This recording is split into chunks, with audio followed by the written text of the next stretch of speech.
Hello ಗೆಳೆಯರೆ, ತಮ್ಮೆಲ್ಲರಿಗೂ ಲಾ excellence IAS ಪ್ರಸ್ತುತಪಡಿಸುವ ದ ಹಿಂದೂ ಸುದ್ದಿ ವಿಶ್ಲೇಷಣೆಗೆ ಸ್ವಾಗತ. ಇಂದು ನಾವು 31 ಜುಲೈ 2020 ಹಿಂದೂ ಸುದ್ದಿ ವಿಶ್ಲೇಷಣೆಯನ್ನು ನೋಡಲಿದ್ದೇವೆ.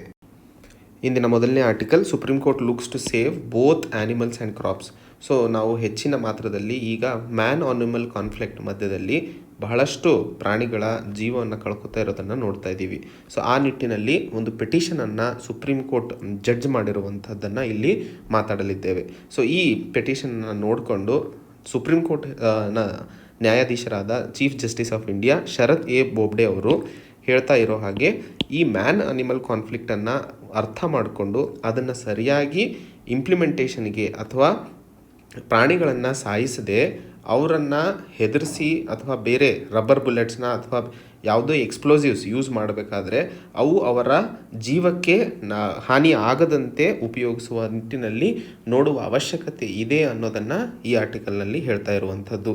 ಅದರ ಜೊತೆಯಲ್ಲಿ ಮ್ಯಾನ್ ಆ್ಯನಿಮಲ್ ಕಾನ್ಫ್ಲಿಕ್ಟ್, ಮನುಷ್ಯನ ಹಾಗೂ ಪ್ರಾಣಿಯ ಮಧ್ಯೆ ಇರುವಂತಹ ಕಾನ್ಫ್ಲಿಕ್ಟ್ನಿಂದಾಗಿ ಪ್ರಾಣಿಗಳ ಜೀವಕ್ಕೂ ಹಾಗೂ ಬೆಳೆಗಳ ನಾಶಕ್ಕೂ ಕಾರಣವಾಗ್ತಿದೆ. ಅದರ ಜೊತೆಯಲ್ಲಿ ಒಂದು ಕಮಿಟಿಯನ್ನು ಅಥವಾ ಒಬ್ಬರನ್ನ ಸಜೆಸ್ಟ್ ಮಾಡಿಬಿಟ್ಟು ಯಾಕೆ ಪ್ರಾಣಿಗಳು ತಮ್ಮ ಹ್ಯಾಬಿಟೇಟನ್ನು ಬಿಟ್ಟು ಹ್ಯೂಮನ್ ಸೆಟಲ್ಮೆಂಟ್ಸ್ ಕಡೆಗೆ ಬರ್ತಾ ಇದ್ದಾವೆ ಅಥವಾ ಹ್ಯೂಮನ್ ಎಂಕ್ರೋಚ್ಮೆಂಟ್, ಮನುಷ್ಯನ ಎಂಕ್ರೋಚ್ಮೆಂಟ್ ಕಾಡಲ್ಲಿ ಆಗ್ತಾ ಇರೋದ್ರಿಂದ ಪ್ರಾಣಿಗಳು ಊರ ಕಡೆಗೆ ತಿರುಗ್ತಾ ಇದ್ದಾವ ಅನ್ನೋದನ್ನು ಸಹ ಒಂದು ಕಮಿಟಿಯ ರಚನೆ ಮಾಡಿ ಅದನ್ನು ಸ್ಟಡಿ ಮಾಡಲು ಹೇಳಿರುವಂಥದ್ದು. ಹಾಗೆ ಈ ಆರ್ಟಿಕಲ್ನಲ್ಲಿ ನಾವು ಮೇಯ್ನಾಗಿ ಅರ್ಥ ಮಾಡ್ಕೋಬೇಕಾಗಿರುವಂಥದ್ದು, ಇಲ್ಲಿ ಕೆಲವೊಂದು ವರ್ಮಿನ್ ಅನ್ನೋ ಒಂದು ಪದವನ್ನು ಯೂಸ್ ಮಾಡಲಾಗಿದ್ದಾರೆ. ಸೊ ಉಪದ್ರವಕಾರಿ ಪ್ರಾಣಿಗಳು ಅಂತ ಕರಿತೀವಿ. ಸೊ ಈ ವರ್ಮಿನ್ ಅಂತಂದರೆ ಯಾವ ಪ್ರಾಣಿಗಳು ಅಥವಾ ಯಾವ ವೈಲ್ಡ್ ಆ್ಯನಿಮಲ್ಸು ರೋಗವನ್ನು ಅಥವಾ ಬೆಳೆಯನ್ನು ಅಥವಾ ಕುರಿ ಇವನ್ನೆಲ್ಲ ನಾಶ ಅಥವಾ ಹಾರ್ಮ್ ಮಾಡ್ತಾವೋ ಅಥವಾ ಅವರಿಗೆ ಎಫೆಕ್ಟ್ ಮಾಡ್ತಾವೋ ಅವನ್ನೆಲ್ಲ ನಾವು ವರ್ಮಿನ್ ಅಂತ ಕರಿತೀವಿ, ಉಪದ್ರವಕಾರಿ ಪ್ರಾಣಿಗಳು. ಸೊ ಒಂದು ಸಾರಿ ಒಂದು ಪ್ರಾಣಿಯನ್ನು, ಒಂದು ವೈಲ್ಡ್ ಆ್ಯನಿಮಲನ್ನು ವರ್ಮಿನ್ ಅಂತ ಡಿಕ್ಲೇರ್ ಮಾಡಿದ ಮೇಲೆ ಅದನ್ನು ನೀವು ಬೇಟೆಯಾಡಬಹುದು ಅಥವಾ ಸಾಯಿಸ್ಬೋದು. ಅದಕ್ಕೆ ಯಾವುದೇ ಲೀಗಲ್ ಪ್ರೊಟೆಕ್ಷನ್ ಇರೋದಿಲ್ಲ. ಸೊ ಈ ವರ್ಮಿನ್ ಅಂತ ಡಿಕ್ಲೇರ್ ಮಾಡೋದು ಯಾವುದರಡಿಯಲ್ಲಿ, ಇದಕ್ಕೆ ಏನು ಲೀಗಲ್ ಸ್ಟೇಟಸ್ ಇದೆ ಅನ್ನೋದನ್ನು ನಾವು ಇಲ್ಲಿ ಅರ್ಥ ಮಾಡ್ಕೋಬೇಕಾಗಿದೆ. ಸೊ ಒಂದು ಪ್ರಾಣಿನ ವರ್ಮಿನ್ ಅಂತ ಡಿಕ್ಲೇರ್ ಮಾಡೋದು section 62 wild life protection act 1972 ಅಡಿಯಲ್ಲಿ. ಸೊ ಇಲ್ಲಿ ರಾಜ್ಯ ಸರ್ಕಾರಗಳು ಒಂದು ಪ್ರಾಣಿಯನ್ನು ವರ್ಮಿನ್ ಅಂತ ಡಿಕ್ಲೇರ್ ಮಾಡಬೇಕು ಅಂತ ಹೇಳಿ ಒಂದು ರಿಕ್ವೆಸ್ಟನ್ನು ಸೆಂಟರಿಗೆ ಕಳಿಸ್ಕೊಡ್ತಾರೆ.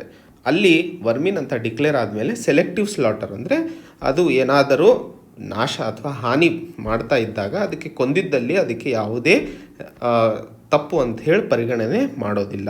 ಆದರೆ ಇಲ್ಲಿ ಅರ್ಥ ಮಾಡ್ಕೋಬೇಕಾಗಿರೋದು 2 ಎಕ್ಸೆಪ್ಷನ್ಸ್. ಎಲ್ಲ ಪ್ರಾಣಿಗಳನ್ನು ನಾವು ವರ್ಮಿನ್ ಅಂತ ಡಿಕ್ಲೇರ್ ಮಾಡಬಹುದು, ಆದರೆ schedule 1 wild life protection act 1972 ಹಾಗೂ part 2 schedule 2 wild life protection act 1972. So ಈ 2 ಸೆಕ್ಷನ್ಗಳ ಅಡಿಯಲ್ಲಿ ಯಾಕಂದರೆ ಈ 2 ಸೆಕ್ಷನಲ್ಲಿ ಇರುವಂತಹ ಪ್ರಾಣಿಗಳು ಅಬ್ಸಲ್ಯೂಟ್ ಪ್ರೊಟೆಕ್ಷನ್, ಪೂರ್ತಿ ಪ್ರೊಟೆಕ್ಷನ್, ಯಾವುದೇ ಕಾರಣಕ್ಕೂ ಇವಕ್ಕೆ ಬೇಟೆ ಆಡೋ ಹಾಗೆ ಇಲ್ಲ. ಸೊ ಈ 2 ಸೆಕ್ಷನ್ ಅಡಿಯಲ್ಲಿ ಬರುವಂತಹ ಪ್ರಾಣಿಗಳನ್ನು ಬಿಟ್ಟು ಬೇರೆ ಯಾವ ಪ್ರಾಣಿಗಾದರೂ ವರ್ಮಿನ್ ಅಂತ ಹೇಳಿ ಡಿಕ್ಲೇರ್ ಮಾಡಬಹುದು. ಅದರ ಜೊತೆಯಲ್ಲಿ ಒಂದು ವೇಳೆ ಒಂದು ಪ್ರಾಣಿಯನ್ನು ವರ್ಮಿನ್ ಅಂತ ಕೇಂದ್ರ ಸರ್ಕಾರ ಡಿಕ್ಲೇರ್ ಮಾಡಿದ್ದಲ್ಲಿ ಅದಕ್ಕೆ ಇರುವಂತಹ ಪ್ರೊಟೆಕ್ಷನ್ ಏನಿದೆ, ವೈಲ್ಡ್ ಲೈಫ್ ಪ್ರೊಟೆಕ್ಷನ್ ಆ್ಯಕ್ಟ್ 1972 ಅಡಿಯಲ್ಲಿ ಅದು ಕಳ್ಕೊಳ್ಳುತ್ತೆ. ಸೊ ಅದನ್ನು ಬೇಟೆ ಆಡಬಹುದು. ಸೊ ಇಲ್ಲಿ ಅರ್ಥ ಮಾಡ್ಕೋಬೇಕಾಗಿರೋದು ವರ್ಮಿನ್ ಕಾನ್ಸೆಪ್ಟನ್ನು ಕ್ಲಿಯರಾಗಿ, ಹಾಗೂ ಹೆಚ್ಚಿನ ಮಾತ್ರದಲ್ಲಿ UPSCಯಲ್ಲೂ ಹಾಗೂ KSಯಲ್ಲೂ ವರ್ಮಿನ್ ಕಾನ್ಸೆಪ್ಟಿನ ಜೊತೆಯಲ್ಲಿ ಮೇನ್ಸಲ್ಲಿ ಮ್ಯಾನ್ ಆ್ಯನಿಮಲ್ ಕಾನ್ಫ್ಲಿಕ್ಟಿಂದಾಗಿ ಯಾವ ರೀತಿಯಾಗಿ ಬದಲಾವಣೆಗಳನ್ನು ಅಥವಾ ಯಾವ ರೀತಿಯಾಗಿ ಇದನ್ನು ಅವಾಯ್ಡ್ ಮಾಡಿಬಿಟ್ಟು ಪ್ರಾಣಿಗಳ ಜೀವಕ್ಕೂ ಹಾನಿಯಾಗದೆ ಬೆಳೆಯೂ ನಾಶವಾಗದೆ ಹೇಗೆ ನಾವು ಇದನ್ನು ಸರಿಪಡಿಸ್ಕೋಬಹುದು ಅನ್ನೋ ಒಪಿನಿಯನಲ್ಲಿ ಇಲ್ಲಿ ಕೊಟ್ಟಿರುವಂತಹ ವಿಷಯವನ್ನು ನಾವು ಸಂಕ್ಷಿಪ್ತವಾಗಿ ಬರೆಯಬಹುದು. ಇದನ್ನ 2ನೇ ಆರ್ಟಿಕಲ್, ಚೈನಾ ಕಂಡಕ್ಟ್ಸ್ ಡ್ರಿಲ್ಸ್ ಇನ್ ಸೌತ್ ಚೈನಾ ಸಿ. ಸೊ ಇವತ್ತಿನ ಆರ್ಟಿಕಲನ್ನು ಸೌತ್ ಚೈನಾ ಸಿಯಲ್ಲಿ ಮಾಡಿದಂತಹ ಒಂದು ಹೈ ಇಂಟೆನ್ಸಿಟಿ ನೇವಲ್ ಎಕ್ಸಸೈಸ್, ಈ ನೇವಲ್ ಎಕ್ಸಸೈಸಿನ ಅನುಗುಣವಾಗಿ ಈ ಆರ್ಟಿಕಲನ್ನು ವಿಶ್ಲೇಷಣೆಯನ್ನು ನೋಡಲಿದ್ದೇವೆ. ಇಲ್ಲಿ ಕೊಟ್ಟಿರುವಂತಹ ವಿಷಯ ನಮಗೆ GS ಪೇಪರ್ 2 ಇಂಟರ್ನ್ಯಾಷನಲ್ ರಿಲೇಷನ್ಸಲ್ಲಿ UPSCಗೆ ಸಹಕಾರಿಯಾಗುವುದು, ಹಾಗೂ ಭಾರತ ಮತ್ತು ಚೈನಾ ನಡುವಿನ ಸಂಬಂಧಗಳ ಬಗ್ಗೆ ಯಾವುದೇ ಕ್ವಶನ್ KSಲ್ಲಿ ಕೇಳಿದಲ್ಲೂ ಸಹ ಅಥವಾ SAಯಲ್ಲೂ ಸಹ ಇಲ್ಲಿ ಕೊಟ್ಟಿರುವಂತಹ ವಿಷಯನ ನಾವು ಪ್ರಸ್ತಾಪಿಸಬಹುದು. ಸೊ ಇಲ್ಲಿ ಏಷ್ಯನ್ ರೀಜನಲ್ಲಿ ಚೈನಾ ತನ್ನ ಪವರನ್ನು ಇನ್ನೂ ಹೆಚ್ಚಿಸಿಕೊಳ್ಳುವ ನಿಟ್ಟಿನಲ್ಲಿ ಸೌತ್ ಚೈನಾ ಸೀಯಲ್ಲಿ ಮಾಡಿದಂತಹ ಒಂದು ಹೈ ಇಂಟೆನ್ಸಿಟಿ ನೇವಲ್ ಟ್ರೈನಿಂಗ್ ಅಥವಾ ನೇವಲ್ ಎಕ್ಸಸೈಸನ್ನು ಬಗ್ಗೆ ಈ ಆರ್ಟಿಕಲ್ ಕೊಟ್ಟಿರುವಂಥದ್ದು. ಸೊ ಈ ಆರ್ಟಿಕಲ್ನಲ್ಲಿ ನಾವು ಅರ್ಥ ಮಾಡ್ಕೋಬೇಕಾಗಿರೋದು, ಚೈನಾ ಮಾಡ್ತಾ ಇರುವಂತಹ ಎಕ್ಸ್ಪ್ಯಾನ್ಷನಿಸ್ಟ್ ಪಾಲಿಸಿಯಿಂದಾಗಿ ಬಹಳಷ್ಟು ರಾಷ್ಟ್ರಗಳು ಇದಕ್ಕೆ ಅಪೋಸಿಷನನ್ನು ತೋರಿಸ್ತಾ ಇರುವಂಥದ್ದು. ಮೊದಲನೇದಾಗಿ US ಬೀಜಿಂಗಿನ ಟೆರಿಟೋರಿಯಲ್ ಕ್ಲೇಮ್, ಬೀಜಿಂಗ್ ಮಾಡ್ತಾ ಇರುವಂತಹ ಸೌತ್ ಚೈನಾ ಸಿಯಲ್ಲಿ ತನ್ನ ನಿಲುವನ್ನು ಓಪನ್ ಆಗಿ ವಿರೋಧಿಸ್ತಾ ಇರುವುದು US. ಅದರ ಜೊತೆಯಲ್ಲಿ ಪಾರ್ಸಲ್ ಐಲ್ಯಾಂಡ್ಸನ್ನು ಸಹ ಬೀಜಿಂಗ್ ಸೌತ್ ಚೈನಾ ಸಿಯಲ್ಲಿರುವಂತಹ ಪಾರ್ಸಲ್ ಐಲ್ಯಾಂಡು ಸಹ ಬೀಜಿಂಗಿಗೆ ಚೈನಾಗೆ ಸೇರಿರುವುದು ಅನ್ನೋದರ ಬಗ್ಗೆ US ಹಾಗೆ ಚೈನಾ ತನ್ನ ಹೊರರಾಜ್ಯ ಜೊತೆಗೆ ಅಂದರೆ ಭಾರತ, ಜಪಾನ್ ಹಾಗೂ ವಿಯೆಟ್ನಾಂನ ಜೊತೆಯಲ್ಲಿ ಒಂದಿಷ್ಟು ಐಲ್ಯಾಂಡ್ಸ್ ಸೌತ್ ಚೈನಾದಲ್ಲಿ ಇರುವಂತಹ ಐಲ್ಯಾಂಡ್ಸಿನ ಬಗ್ಗೆ ಡಿಸ್ಪ್ಯೂಟನ್ನು ಹೊಂದ್ಕೊಂಡಿರುತ್ತದೆ. ಸೊ ಇದರಿಂದಾಗಿ ಅದರ ಜೊತೆಯಲ್ಲಿ ಸೌತ್ ಚೈನಾ ಸಿಯಲ್ಲಿ ಒಂದು ಆರ್ಟಿಫಿಷಿಯಲ್ ಐಲ್ಯಾಂಡನ್ನು, ಅಂದರೆ ತಾನೇ ಒಂದು ಐಲ್ಯಾಂಡನ್ನು ಕ್ರಿಯೇಟ್ ಮಾಡಿಬಿಟ್ಟು ಅದರಲ್ಲಿ ಮಿಲಿಟ್ರಿ ಇನ್ಸ್ಟಾಲೇಷನ್ಸನ್ನು ಮಾಡಿರುವಂಥದ್ದು ತುಂಬ ಅಪೋಸಿಷನಿಗೆ ಗುರಿಯಾಗಿರುವಂಥದ್ದು. ಹಾಗೆ ವಾಷಿಂಗ್ಟನ್ ಹೇಳ್ತಾ ಇರುವಂಥದ್ದು, ಬೀಜಿಂಗ್ ಹೇಳ್ತಾ ಇರುವಂತಹ ಸೌತ್ ಚೈನಾ ಸಿಯಲ್ಲಿ ಅಥವಾ ತಾನು ಹೇಳ್ತಾ ಇರುವಂತಹ ನಿಲುವು, ಬೀಜಿಂಗ್ ಹೇಳ್ತಾ ಇರುವಂತಹ ನಿಲುವು ಇಲ್ಲಿಗಲ್ ಆಗಿರುವಂಥದ್ದು ಹಾಗೂ ಸೌತ್ ಈಸ್ಟ್ ಏಷ್ಯನ್ ನೇಷನ್ಸು ಇದಕ್ಕೆ ಸಪೋರ್ಟ್ ಮಾಡ್ತಾ ಇರೋದು ಅಥವಾ ಇದ್ರ ಬಗ್ಗೆ ಯಾಕೆ ಧ್ವನಿ ಎತ್ತುತ್ತಿಲ್ಲ ಅನ್ನೋದನ್ನು ಪ್ರಶ್ನೆ ಮಾಡಿರುವಂಥದ್ದು. ಹಾಗೆ ಯಾಕೆ ಈ ರೀಜನ್ನಿನ ಬಗ್ಗೆ ಇಷ್ಟೊಂದು ಮಾತಾಡ್ತಾ ಇದ್ದೀವಿ ಅಂತ ನೋಡಿದಾಗ, ಈ ರೀಜನ್ನಲ್ಲಿ ಹೆಚ್ಚಿನ ಮಾತ್ರದಲ್ಲಿ ತುಂಬ ವ್ಯಾಲ್ಯೂಯಬಲ್ ಆಯಿಲ್ ಮತ್ತು ಗ್ಯಾಸ್ ಇವೆರಡೂ ಇರೋದ್ರಿಂದ, ಸೊ ಯಾವುದೇ ರಾಷ್ಟ್ರ ಮಾಡುವ ನಿಲುವು ಅಥವಾ ಯಾವುದೇ ಒಂದು ರಾಷ್ಟ್ರ ಒಂದು ಜಾಗ ಅಥವಾ ಒಂದು ಸಮುದ್ರದ ದಾರಿಯಲ್ಲಿ ಏನಾದರೂ ತನ್ನ ನಿಲುವನ್ನು ತೋರಿಸ್ಕೊತಾ ಇದೆ ಅಂದರೆ ಅಲ್ಲಿ ಅಮೂಲ್ಯವಾದ ರಿಸೋರ್ಸ್ ಇರೋದು ಮೊದಲನೇ ಕಾರಣವಾಗಿರುತ್ತದೆ. ಹಾಗೆ ಆಸ್ಟ್ರೇಲಿಯಾವು ಸಹ ಇದರ ಬಗ್ಗೆ ತನ್ನ ಧ್ವನಿಯನ್ನು ತರುವಂಥದ್ದು ಈ ಆರ್ಟಿಕಲ್ನಲ್ಲಿ ಕೊಟ್ಟಿರುತ್ತಾರೆ. ಸೊ ಈ ಆರ್ಟಿಕಲ್ಲಿನ ಒಟ್ಟು ವಿಮರ್ಶೆ ಏನು ಅಂತಂದರೆ, ನಾವು ಇಲ್ಲಿ ಚೈನಾ ಎಕ್ಸ್ಪ್ಯಾನ್ಷನಿಸ್ಟ್ ಪಾಲಿಸಿಯಿಂದಾಗಿ ಯಾವ ರೀತಿಯಾಗಿ ಪ್ರಪಂಚದಾದ್ಯಂತ ರಾಷ್ಟ್ರಗಳು ಹೇಗೆ ಇದನ್ನು ವಿರೋಧವನ್ನು ವ್ಯಕ್ತಪಡಿಸ್ತಾ ಇದ್ದಾರೆ, ಅದರ ಜೊತೆಯಲ್ಲಿ ಮುಂದಿನ ಮ್ಯಾಪ್ನಲ್ಲಿ ನಾವು ಯಾವ ರೀತಿಯಾಗಿ ಜೋಗ್ರಫಿಗೆ ನಮಗೆ ಸಂಬಂಧಪಟ್ಟ ಕ್ವೆಶನ್ಸ್ಗಳು ಇದರಲ್ಲಿ ಕೇಳುವ ಸಾಧ್ಯತೆಗಳಿವೆ ಅನ್ನೋದನ್ನು ನೋಡೋಣ. ಸೊ ಮೊದಲನೇದಾಗಿ ಸೌತ್ ಚೈನಾ ಸೀನ ಪೂರ್ವದ ಪೆಸಿಫಿಕ್ ಓಷನ್ನ ಆರ್ಮ್ ಅಂತಲೇ ಕರಿತೀವಿ. So arm of western Pacific ocean ಅಂತ ಹೇಳಿ ಸೌತ್ ಏಷ್ಯಾದಲ್ಲಿ ನಾವು ಕರಿತೀವಿ. ಸೊ ಈ ಸೌತ್ ಚೈನಾ ಸಿ ಚೈನಾದ ಸೌತಲ್ಲಿ ಹಾಗೂ east and south of Vietnam ಮತ್ತು ವೆಸ್ಟ್ ಆಫ್ ಫಿಲಿಪೀನ್ಸ್ ಇನ್ನು ವೆಸ್ಟಲ್ಲಿ ನಾವು ಕಾಣ್ತೀವಿ, ಹಾಗೂ north of the island of Borneo.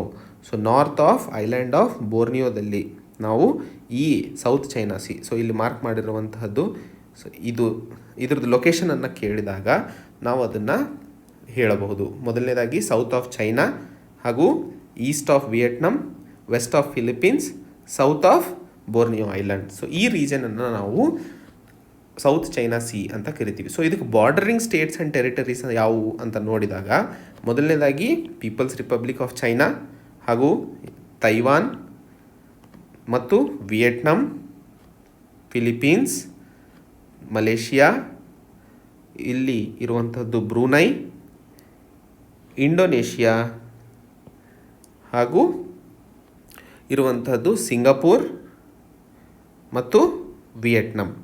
So ಇವು ಎಲ್ಲವೂ ಇದಕ್ಕೆ ಬಾರ್ಡರಿಂಗ್ ಸ್ಟೇಟ್ಸ್ ಆಗಿರುವಂಥದ್ದು. ಸೊ ಇದನ್ನು ಲಿಸ್ಟ್ ನೀವು ಮಾಡ್ಕೊಂಡಾಗ ನೋಟ್ಸಲ್ಲಿ ನೀವು ಬರ್ಕೋಬಹುದು. ಚೈನಾ ಹಾಗೂ ರಿಪಬ್ಲಿಕ್ ಆಫ್ ಚೈನಾ ಅಂತಲೇ ಕರಿತೀವಿ, ತೈವಾನನ್ನು ಸಹ, ಮತ್ತು Philippines, Malaysia, Brunei, Indonesia, Singapore ಹಾಗೂ ವಿಯೆಟ್ನಾಂ. ಸೊ ಇವು ಬಾರ್ಡರಿಂಗ್ ಸ್ಟೇಟ್ಸ್. ಸೊ ಪ್ರಿಲಿಮ್ಸಲ್ಲಿ ನಾವು ಸೌತ್ ಚೈನಾ ಸಿಗೆ ಯಾವ್ಯಾವ ಬಾರ್ಡರಿಂಗ್ ಸ್ಟೇಟ್ಸ್ ಹಾಗೂ ಟೆರಿಟರೀಸ್ ಇದ್ದಾವೆ ಅಂಥೇಳಿ ಆಪ್ಷನ್ಸ್ಗಳನ್ನು ನಮಗೆ ಕೊಡಲು ಸಾಧ್ಯವಿದೆ. ಹಾಗೆ ಇದು ಯಾವ ಸ್ಟ್ರೇಟ್ಸ್ ಒಂದಿಗೆ ಕನೆಕ್ಟ್ ಆಗಿದೆ ಅಂತ ನೋಡಿದಾಗ, ಈಸ್ಟ್ ಚೈನಾ ಸಿಯೊಂದಿಗೆ ನಾವು ತೈವಾನ್ ಸ್ಟ್ರೇಟ್ ಜೊತೆಯಲ್ಲಿ ಕನೆಕ್ಟ್ ಆಗಿದೆ, ಹಾಗೂ ಫಿಲಿಪೀನ್ಸ್ ಸಿಯೊಂದಿಗೆ ನಾವು ನೋಡಿದಾಗ ಲೂಝೋನ್ ಸ್ಟ್ರೇಟ್ ಅಂತ ಹೇಳಿ, ಲೂಝೋನ್ ಸ್ಟ್ರೇಟ್ನೊಂದಿಗೆ ಫಿಲಿಪೀನ್ಸ್ ಸಿಯಿಂದ ಕನೆಕ್ಟ್ ಆಗಿರುವಂಥದ್ದು. ಹಾಗೆ ಈ ಸೌತ್ ಚೈನಾ ಸಿಯಲ್ಲಿ ಹೆಚ್ಚಿನ ಮಾತ್ರದಲ್ಲಿ ನಾವು ಶೋಲ್ಸ್, ರೀಫ್ಸ್, ಅಟೋಲ್ಸ್ ಹಾಗೂ ಐಲ್ಯಾಂಡ್ಸನ್ನು ಕಾಣ್ತೀವಿ. ಇಲ್ಲಿ ಇರುವಂತಹ 3 ಡಿಸ್ಪ್ಯೂಟೆಡ್ ಐಲ್ಯಾಂಡ್ಸ್ ಅಂತಂದರೆ ಪಾರ್ಸೆಲ್ ಐಲ್ಯಾಂಡ್ಸ್, ಯಾವುದರ ಬಗ್ಗೆ US ಈ ಆರ್ಟಿಕಲ್ನಲ್ಲಿ ತನ್ನ ನಿಲುವನ್ನು ತೋರಿಸಿದೆಯೋ, ಹಾಗೆ ಸ್ಪಾರ್ಟ್ಲಿ ಐಲ್ಯಾಂಡ್ಸ್ ಮತ್ತು ಸ್ಕಾರ್ಬರೋ ಅಂತ ಹೇಳಿ 3ನೇ ಐಲ್ಯಾಂಡ್. ಸೊ ಈ 3 ಐಲ್ಯಾಂಡ್ಸ್ನ ಮೇಲೆ ಡಿಸ್ಪ್ಯೂಟ್ ಇರುವಂತಹದ್ದು. ಹಾಗೆ ಇದರ ಇಂಪಾರ್ಟೆನ್ಸ್ ಏನು ಅಂತಂದರೆ ಇಂಡಿಯನ್ ಓಷನಿಗೂ ಪೆಸಿಫಿಕ್ ಓಷನಿಗೂ ಕನೆಕ್ಟ್ ಮಾಡ್ತಾ ಇರುವಂತಹದ್ದು ಸೌತ್ ಚೈನಾ ಸಿ. ಪ್ರಪಂಚದಲ್ಲಿ ಆಗುವಂತಹ ವ್ಯಾಪಾರದಲ್ಲಿ ಸುಮಾರು 1/3 ಪ್ರಪಂಚದ ಶಿಪ್ಪಿಂಗ್ ಈ ಏರಿಯಾದಿಂದನೇ ಆಗ್ತಾ ಇರುವಂಥದ್ದು. ಟ್ರಿಲಿಯನ್ಸ್ ಆಫ್ ಟ್ರೇಡ್ ಇಲ್ಲಿ ಆಗುತ್ತಾ ಇರುವಂತಹದ್ರಲ್ಲಿ ಇದು ತುಂಬ ಇಂಪಾರ್ಟೆಂಟ್ ಆಗಿರುವಂತಹ ರೀಜನ್. ಹಾಗೂ ಇಲ್ಲಿ ಹೆಚ್ಚಿನ ಮಾತ್ರದಲ್ಲಿ ಪ್ರಪಂಚದ ಮೆರೈನ್ ಬಯೋಡೈವರ್ಸಿಟಿ ಮತ್ತು ಫಿಶರೀಸ್ ತುಂಬ ಜಾಸ್ತಿ ಇರೋದರಿಂದ ಸೌತ್ ಈಸ್ಟ್ ಏಷ್ಯನಿಗೆ ಇದು ಫುಡ್ ಸೆಕ್ಯೂರಿಟಿನ ಕೊಡ್ತಾ ಇರುವಂಥದ್ದು. ಹಾಗೂ ಅದರ ಜೊತೆಯಲ್ಲಿ ಇಲ್ಲಿ ತುಂಬ ಹೆಚ್ಚಿನ ಮಾತ್ರದಲ್ಲಿ ಆಯಿಲ್ ಮತ್ತು ಗ್ಯಾಸ್ ರಿಸರ್ವ್ಸನ್ನು ನಾವು ಕಾಣ್ತೀವಿ. ಸೊ ಇಲ್ಲಿ ನಾವು ಅರ್ಥ ಮಾಡ್ಕೋಬೇಕಾಗಿರುವಂಥದ್ದು ಎಕ್ಸಾಮ್ ಪಾಯಿಂಟ್ ಆಫ್ ವ್ಯೂವಲ್ಲಿ ಯಾವ್ಯಾವ ಸ್ಟೇಟ್ಸ್ ಯಾವ್ಯಾವ ಟೆರಿಟರೀಸ್ ಅಂತ ಹೇಳಿ ನೋಟ್ ಮಾಡ್ಕೋಬೇಕು. ಇಂದಿನ ಕೊನೆಯ TNA article parliamentary panel to discuss draft EIA. So ಈ ಆರ್ಟಿಕಲನ್ನು ನಾವು ಭಾರತ ಸರ್ಕಾರ ಮಾಡಿದಂತಹ ಹೊಸ ಮಸೂದೆ ಡ್ರಾಫ್ಟ್ ನೋಟಿಫಿಕೇಷನ್ನ ಬಗ್ಗೆ ಇಲ್ಲಿ ಡಿಸ್ಕಸ್ ಮಾಡಲಿದ್ದೇವೆ. So environmental impact assessment notification 2020ನ ಇಲ್ಲಿ ನೋಡುವುದು. ಹಾಗೂ ಇಲ್ಲಿ ಮಾಡುವಂತಹ ವಿಷಯ ನಮಗೆ GS paper 3 subject environment, topic environment impact ಅಸೆಸ್ಮೆಂಟಲ್ಲಿ ನಮಗೆ ಸಹಕಾರಿಯಾಗುವುದು. ಸೊ ಇಲ್ಲಿ ನಾವು ಅರ್ಥ ಮಾಡ್ಕೋಬೇಕಾಗಿರುವಂಥದ್ದು ಮೊದಲನೇದಾಗಿ ಎನ್ವೈರ್ಮೆಂಟ್ ಇಂಪ್ಯಾಕ್ಟ್ ಅಸೆಸ್ಮೆಂಟ್ ಅಂದರೆ ಏನು, ಹಾಗೂ ಯುನೈಟೆಡ್ ನೇಷನ್ಸ್ ಎನ್ವೈರ್ಮೆಂಟ್ ಪ್ರೋಗ್ರಾಮ್ ಕೊಡುವಂತಹ ಎನ್ವೈರ್ಮೆಂಟ್ ಇಂಪ್ಯಾಕ್ಟ್ ಅಸೆಸ್ಮೆಂಟ್ನ ಡೆಫಿನೇಷನ್. 3ನೇ ಭಾಗದಲ್ಲಿ ಯಾವ ರೀತಿಯಾಗಿ ಎನ್ವೈರ್ಮೆಂಟ್ ಇಂಪ್ಯಾಕ್ಟ್ ಅಸೆಸ್ಮೆಂಟ್ ಭಾರತದಲ್ಲಿ ಎವಲ್ಯೂಷನ್ ಆಗಿರುವಂಥದ್ದು ಮತ್ತು ಈಗಿನ ಸದ್ಯಕ್ಕೆ ಇರುವಂತಹ ಇಂಪ್ಯಾಕ್ಟ್ ಅಸೆಸ್ಮೆಂಟ್ ಡ್ರಾಫ್ಟ್ ನೋಟಿಫಿಕೇಷನ್ 2020ರ ಪ್ರಾವಿಷನ್ಸ್ ಮತ್ತು ಯಾಕೆ ಅದರ ಬಗ್ಗೆ ಇಷ್ಟೊಂದು ಚರ್ಚೆ ಆಗ್ತಾ ಇರುವಂಥದ್ದು. ಮೊದಲನೇದಾಗಿ ಎನ್ವೈರ್ಮೆಂಟ್ ಇಂಪ್ಯಾಕ್ಟ್ ಅಸೆಸ್ಮೆಂಟ್ ಅಂದರೆ ಯಾವುದೇ ಒಂದು ಪ್ರಾಜೆಕ್ಟ್ ಪ್ರಪೋಸ್ ಆದಮೇಲೆ ಅದರಿಂದ ಆಗುವಂತಹ ಇಂಪ್ಯಾಕ್ಟ್ಸ್ಗಳ ಎನ್ವೈರ್ಮೆಂಟಲ್ ಇಂಪ್ಯಾಕ್ಟ್ಸ್ಗಳನ್ನು ಸ್ಟಡಿ ಮಾಡಿಬಿಟ್ಟು ಅದರಿಂದ ಹೇಗೆ ಡಿಸಿಷನನ್ನು ಮುಂದೆ ತಗೊಳ್ಳೋದು ಹೋಗುವ ಪ್ರೋಸೆಸ್ಸಿಗೆ ನಾವು ಈ ಎನ್ವೈರ್ಮೆಂಟ್ ಇಂಪ್ಯಾಕ್ಟ್ ಅಸೆಸ್ಮೆಂಟ್ ಅಂತ ಕರಿತೀವಿ. ಅದರ ಜೊತೆಯಲ್ಲಿ ಯುನೈಟೆಡ್ ನೇಷನ್ಸ್ ಎನ್ವೈರ್ಮೆಂಟ್ ಪ್ರೋಗ್ರಾಮ್ ಕೊಡುವಂತಹ ಡೆಫಿನೇಷನನ್ನು ನೋಡಿದಾಗ ಇದೊಂದು ಟೂಲನ್ನಾಗಿ ಐಡೆಂಟಿಫೈ ಮಾಡ್ತಾರೆ. ಈ ಟೂಲಿನಲ್ಲಿ ಎನ್ವೈರ್ಮೆಂಟಲ್, ಸೋಷಲ್ ಹಾಗೂ ಎಕನಾಮಿಕ್ ಇಂಪ್ಯಾಕ್ಟ್ಸ್, ಸೊ ಪ್ರಾಜೆಕ್ಟಿನ ಈ 3 ಭಾಗಗಳಲ್ಲಿ ಓದ್ಕೊಂಡು ಅದರ ಮೇಲೆ ಡಿಸಿಷನನ್ನು ಮಾಡುವಂತಹ ಟೂಲನ್ನಾಗಿ ಇದನ್ನು ಕನ್ಸರ್ನ್ ಮಾಡೋದು. ಮತ್ತು ಇದರ ಉದ್ದೇಶ ಏನು ಅಂತ ನೋಡಿದಾಗ ಎನ್ವೈರ್ಮೆಂಟಲ್ ಇಂಪ್ಯಾಕ್ಟ್ಸನ್ನು ಮೊದಲೇ ಪ್ರಾಜೆಕ್ಟ್ ಪ್ಲ್ಯಾನಿಂಗ್ ಮತ್ತು ಡಿಸೈನ್ನ ಮುಂಚೆ ಪ್ರೆಡಿಕ್ಟ್ ಮಾಡೋದು ಮತ್ತು ಅದಕ್ಕೆ ಸರಿಯಾದ ಸೊಲ್ಯೂಷನ್ಸನ್ನು ಕಂಡು ಹಿಡ್ಕೊಂಡು ಯಾವುದೇ ಅಡ್ವರ್ಸ್ ಇಂಪ್ಯಾಕ್ಟ್ಸ್ ಆಗದೇ ಇರೋ ಹಾಗೆ ನೋಡಿಕೊಳ್ಳುವ ನಿಟ್ಟಿನಲ್ಲಿ ಈ ಎನ್ವೈರ್ಮೆಂಟಲ್ ಇಂಪ್ಯಾಕ್ಟ್ ಅಸೆಸ್ಮೆಂಟನ್ನು ಜಾರಿಗೆ ತಂದಿರುವಂಥದ್ದು ಅನ್ನೋದನ್ನು UNEP ಹೇಳ್ತಾ ಇರುವಂಥದ್ದು. ಮತ್ತು ಭಾರತದಲ್ಲಿ ಯಾವ ರೀತಿಯಾಗಿ ಎನ್ವೈರ್ಮೆಂಟಲ್ ಇಂಪ್ಯಾಕ್ಟ್ ಅಸೆಸ್ಮೆಂಟ್ ಡೆವಲಪ್ಮೆಂಟ್ ಆಯಿತು ಅಂತ ನೋಡಿದಾಗ 1976-77ರಲ್ಲಿ planning commission department of science and ಟೆಕ್ನಾಲಜಿಗೆ ಒಂದು ರಿವರ್ ವ್ಯಾಲಿ ಪ್ರಾಜೆಕ್ಟನ್ನು ಅನಲೈಸ್ ಮಾಡುವಾಗ ಎನ್ವೈರ್ಮೆಂಟಲ್ ಆ್ಯಂಗಲಲ್ಲಿ ಅನಲೈಸ್ ಮಾಡಬೇಕು ಅಂತ ಹೇಳಿರುತ್ತದೆ. ಅದರ ನಂತರ 1986ರಲ್ಲಿ ಭಾರತ ಸರ್ಕಾರ ಎನ್ವೈರ್ಮೆಂಟಲ್ ಪ್ರೊಟೆಕ್ಷನ್ ಆ್ಯಕ್ಟನ್ನು ಜಾರಿಗೆ ತಂದಿರುತ್ತದೆ. ಇದರಿಂದಾಗಿ EIA ಎನ್ವೈರ್ಮೆಂಟಲ್ ಇಂಪ್ಯಾಕ್ಟ್ ಅಸೆಸ್ಮೆಂಟನ್ನು ಲೀಗಲೈಸ್ ಮಾಡಿರುವಂಥದ್ದು 1986ರಲ್ಲಿ. ಮತ್ತು 1994ರಲ್ಲಿ ಈ ಎನ್ವೈರ್ಮೆಂಟಲ್ ಪ್ರೊಟೆಕ್ಷನ್ ಆ್ಯಕ್ಟ್ ಮತ್ತು ರೂಲ್ಸ್ 1986ರ ಪ್ರಕಾರ ministry of environment and forest ಕೆಲವೊಂದು ಪ್ರಾಜೆಕ್ಟ್ಸ್ಗಳನ್ನು ಲೀಗಲಿ ಎನ್ವೈರ್ಮೆಂಟಲ್ ಕ್ಲಿಯರೆನ್ಸ್ ತಗೊಳ್ಳೇಬೇಕು ಕನ್ಸ್ಟ್ರಕ್ಷನ್ ಆಫ್ ನ್ಯೂ ಪ್ರಾಜೆಕ್ಟ್ಸ್ನಲ್ಲಿ ಅಂತ ಹೇಳಿ ಜಾರಿ ಮಾಡಿರುತ್ತದೆ. ಹಾಗೂ 2006ರಲ್ಲಿ ಗವರ್ಮೆಂಟ್ ಆಫ್ ಇಂಡಿಯಾ ಕೇಂದ್ರ ಸರ್ಕಾರ ಈ ಎನ್ವೈರ್ಮೆಂಟಲ್ ಇಂಪ್ಯಾಕ್ಟ್ ಅಸೆಸ್ಮೆಂಟ್ ನೋಟಿಫಿಕೇಷನನ್ನು ಬದಲಾವಣೆ ಮಾಡಿ ಎನ್ವೈರ್ಮೆಂಟಲ್ ಕ್ಲಿಯರೆನ್ಸ್ ಪ್ರಾಜೆಕ್ಟ್ಸ್ ಏನಿರ್ತಾವೋ ಅದನ್ನು ಡಿಸೆಂಟ್ರಲೈಸ್ ಮಾಡಿರ್ತದೆ. ಅದನ್ನು 2 ಕ್ಯಾಟಗರಿಯನ್ನಾಗಿ ವಿಭಜಿಸಿ ಕ್ಯಾಟಗರಿ A ಮತ್ತು ಕ್ಯಾಟಗರಿ B. ಕ್ಯಾಟಗರಿಯಲ್ಲಿ A ಅಲ್ಲಿ ಬರುವಂತಹ ಪ್ರಾಜೆಕ್ಟ್ಸ್ ಅಂದರೆ ರಾಷ್ಟ್ರ ಮಟ್ಟದಲ್ಲಿ ಇರುವಂತಹ ಪ್ರಾಜೆಕ್ಟ್ಸಿಗೆ ಎನ್ವೈರ್ಮೆಂಟಲ್ ಇಂಪ್ಯಾಕ್ಟ್ ಅಸೆಸ್ಮೆಂಟ್ ಮ್ಯಾಂಡೇಟರಿ ಆಗಿರುತ್ತದೆ. ಹಾಗೆ B ಕ್ಯಾಟಗರಿ ಪ್ರಾಜೆಕ್ಟ್ಸಲ್ಲಿ 2 ಬಗೆ, B1, B2. B1 ಮ್ಯಾಂಡೇಟರಿ ಆಗಿರುವಂಥದ್ದು, ಬಟ್ B2 EIA ಅವಶ್ಯಕತೆ ಇರೋದಿಲ್ಲ. ಸೊ ನಮಗೆ ಪ್ರಿಲಿಮ್ಸಲ್ಲಿ ಕೇಳ್ಬೋದು ಕ್ಯಾಟಗರಿ B2 ಅಲ್ಲಿ ಇರುವಂತಹ ಪ್ರಾಜೆಕ್ಟ್ಸ್ಗಳಿಗೆ ಯಾವುದೇ EIA ಕ್ಲಿಯರೆನ್ಸ್ ಬೇಕಾಗಿಲ್ಲ ಅಂತ ಹೇಳಿ. ಹೌದು, ಸರಿಯಾದ ಉತ್ತರ. ಅದೇ ರೀತಿಯಲ್ಲಿ ಕ್ಯಾಟಗರಿ A ಮತ್ತು ಕ್ಯಾಟಗರಿ B ಮತ್ತು B ಯಲ್ಲಿ ಇರುವಂತಹ B1ಗೆ EIA ಮ್ಯಾಂಡೇಟರಿ ಆಗಿರುತ್ತದೆ. ಸೊ ಇದು ಬದಲಾವಣೆಗಳು EIಯಲ್ಲಿ ಆದಂತಹ ಬದಲಾವಣೆಗಳು. ಸೊ ಮೊದಲನೇದ ಬಾರಿಗೆ 1976ರಲ್ಲಿ ಇದನ್ನು ಜಾರಿಗೆ ತರಲಾಯಿತು. ಮತ್ತು ಈಗ ಮಾಡಿದಂತಹ 2020ರ ಮಿನಿಸ್ಟ್ರಿ ಆಫ್ ಎನ್ವೈರ್ಮೆಂಟ್ ಹಾಗೂ ಫಾರೆಸ್ಟ್ನ ಡ್ರಾಫ್ಟ್ EIA ನೋಟಿಫಿಕೇಷನನ್ನು ಇಲ್ಲಿ ಕೆಲವೊಂದು ಕಂಡೀಷನ್ಸ್ಗಳು ಬದಲಾವಣೆ ಆಗಿರೋದ್ರಿಂದ ಇಷ್ಟು ಚರ್ಚೆಗೆ ಒಳಗಾಗಿರುವಂಥದ್ದು.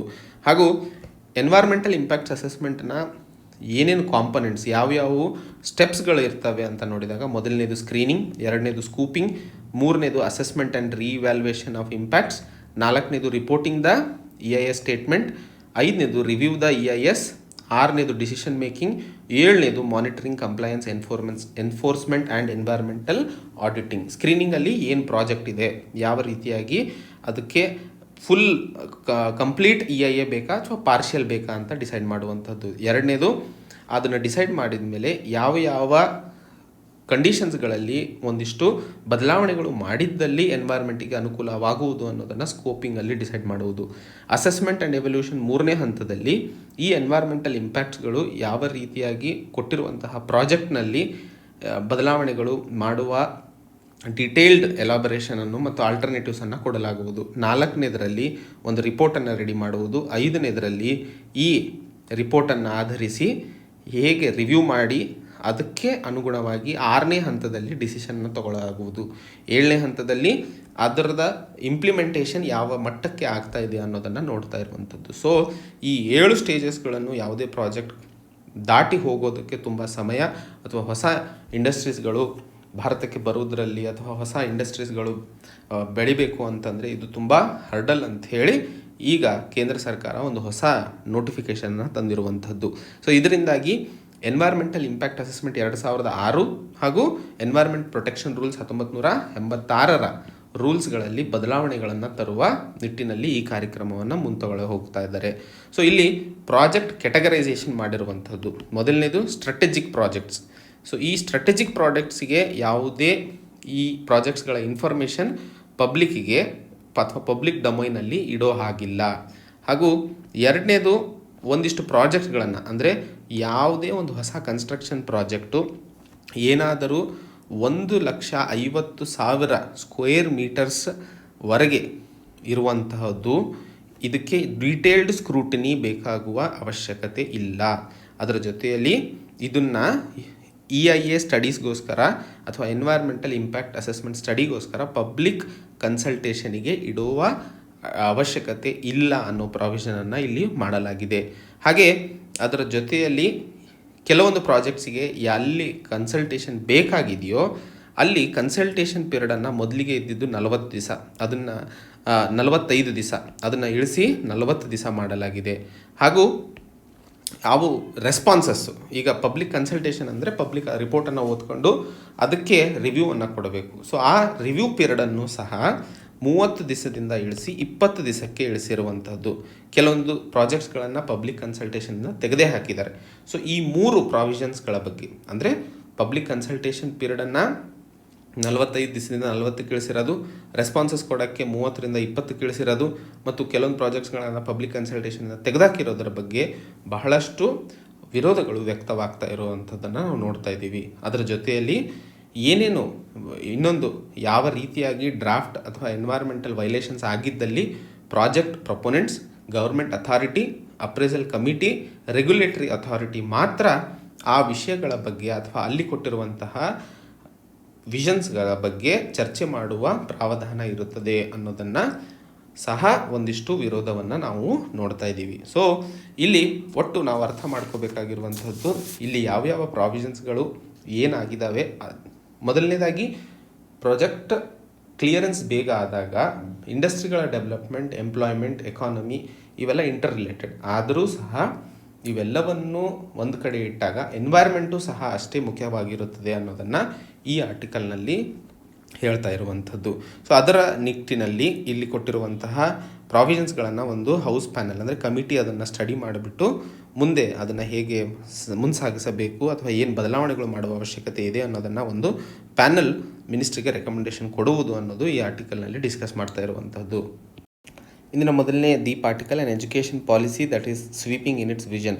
ಸೊ ಇಲ್ಲಿ ನ್ಯಾಷನಲ್ ಎಜುಕೇಷನ್ ಪಾಲಿಸಿಯ ಬಗ್ಗೆ ನಾವು ನಮ್ಮ ಲಾಯಕ್ಸ್ ಬೆಂಗಳೂರು ಚಾನಲಲ್ಲಿ ಸಹ ಇವತ್ತು ಒಂದು ವಿಶೇಷ ವಿಡಿಯೋನ ನಾವು ರಿಲೀಸ್ ಮಾಡಿರುವಂಥದ್ದು. ಆ ವಿಡಿಯೋ ನೋಡಿದಾಗ ನಿಮಗೆ ಟಾಪ್ ಟು ಬಾಟಮ್ ಅಥವಾ ಎ ಟು ಝೆಡ್ ನಿಮಗೆ ಎಲ್ಲ ಪ್ರಾವಿಷನ್ಸ್ಗಳ ಡೀಟೇಲ್ಸ್ ಸಿಗುತ್ತದೆ.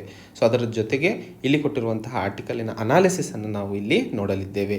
ಮೊದಲನೇದಾಗಿ ಇಲ್ಲಿ ಕೊಟ್ಟಿರುವಂತಹ ವಿಷಯ ನಮಗೆ GS paper 2 governance issues related to ಎಜುಕೇಷನಲ್ಲಿ ಸಹಕಾರಿಯಾಗುವುದು. KS ಅಲ್ಲೂ ಎಜುಕೇಷನ್ ರಿಲೇಟೆಡ್ ಕ್ವೆಶನ್ಸ್ ಹಾಗೂ ನ್ಯಾಷನಲ್ ಎಜುಕೇಷನ್ ಪಾಲಿಸಿ 2020ರ ಕ್ವೆಶನ್ಸ್ ಬಂದಿದ್ದಲ್ಲಿ ನಾವು ಮೇನ್ಸಲ್ಲಿ ಇದನ್ನು ಉಪಯೋಗಿಸ್ಕೋಬಹುದು.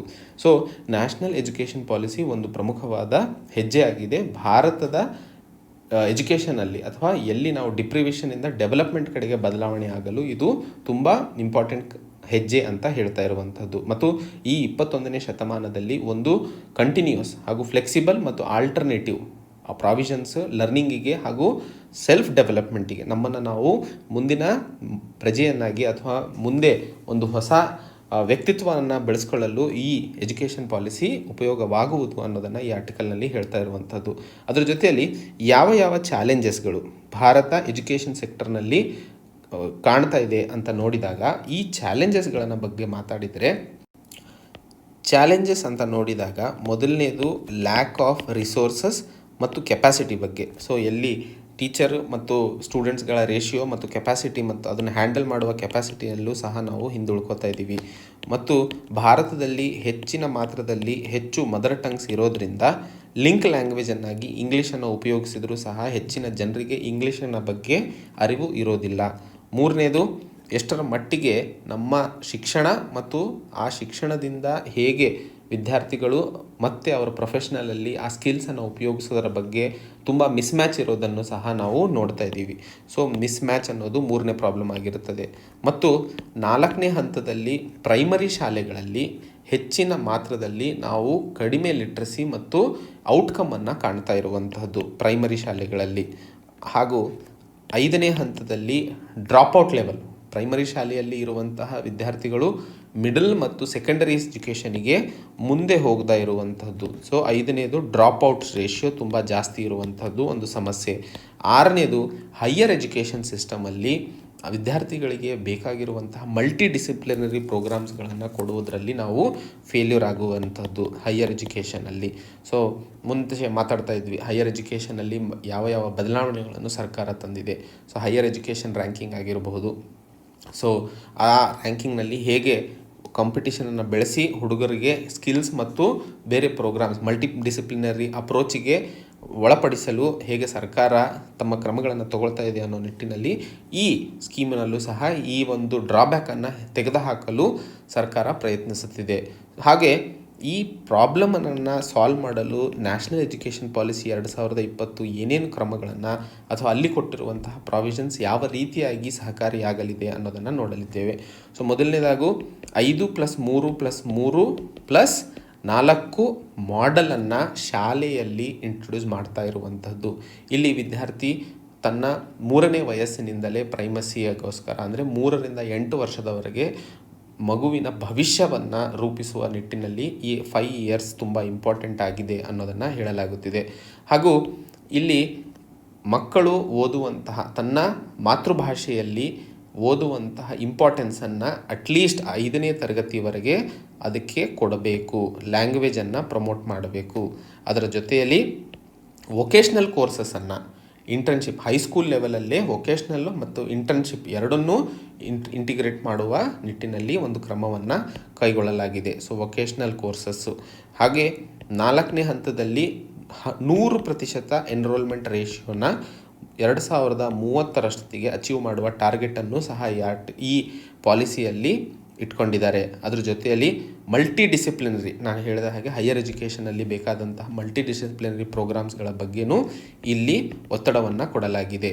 ಮತ್ತು ಗ್ರಾಸ್ ಎನ್ರೋಲ್ಮೆಂಟ್ ರೇಷಿಯೋ ಏನಿದೆ ಹೈಯರ್ ಎಜುಕೇಷನ್ ಸೆಕ್ಟರಲ್ಲಿ ಅಥವಾ ಹೈಯರ್ ಎಜುಕೇಷನ್ ಇನ್ಸ್ಟಿಟ್ಯೂಟ್ಸಲ್ಲಿ ಅಟ್ಲೀಸ್ಟ್ 50% ನಾವು 2035ರಷ್ಟೊತ್ತಿಗೆ ಮಾಡಬೇಕು ಅನ್ನೋದನ್ನು ಹೇಳ್ತಾ ಇರುವಂಥದ್ದು. ಮತ್ತು ಸೆಲ್ಫ್ ಅಸೆಸ್ಮೆಂಟ್ ಮತ್ತು ವಾಲಂಟರಿ ಡಿಕ್ಲರೇಷನ್ಸ್ ಏನಿದೆ ಶಾಲೆಗಳಿಂದಾಗಿ ತಾನಾಗೇ ಇದನ್ನು ಕೊಡಬೇಕು. ಅಂದರೆ ನಾವು ನೋಡ್ತೀವಿ ಇನ್ಸ್ಪೆಕ್ಷನ್ಗಳು ಶಾಲೆಯಲ್ಲಿ ಆಗ್ತವೆ, ಹೇಗೆ ಪಠ್ಯಕ್ರಮವನ್ನು ನಡೆಸ್ತಿದ್ದಾರೆ, ಯಾವ ರೀತಿಯಾಗಿ ವಿದ್ಯಾರ್ಥಿಗಳು ಕಲಿತಿದ್ದಾರೆ ಅನ್ನೋದನ್ನು ಬಿಟ್ಟು ಸೆಲ್ಫಾಗಿ ಅವರೇ ಇದನ್ನು ಶಾಲೆಗಳು ಮುಂದೆ ಬಂದು ಕೊಟ್ಟು ಅದಕ್ಕೆ ಏನು ಸಹಾಯ ಬೇಕಾಗಿದೆ ಅನ್ನೋದನ್ನು ಕಲಿತು ಮುಂಸಾಗುವ ನಿಟ್ಟಿನಲ್ಲಿ ಈ ಪ್ರಾವಿಷನನ್ನು ಮಾಡಲಾಗಿದೆ.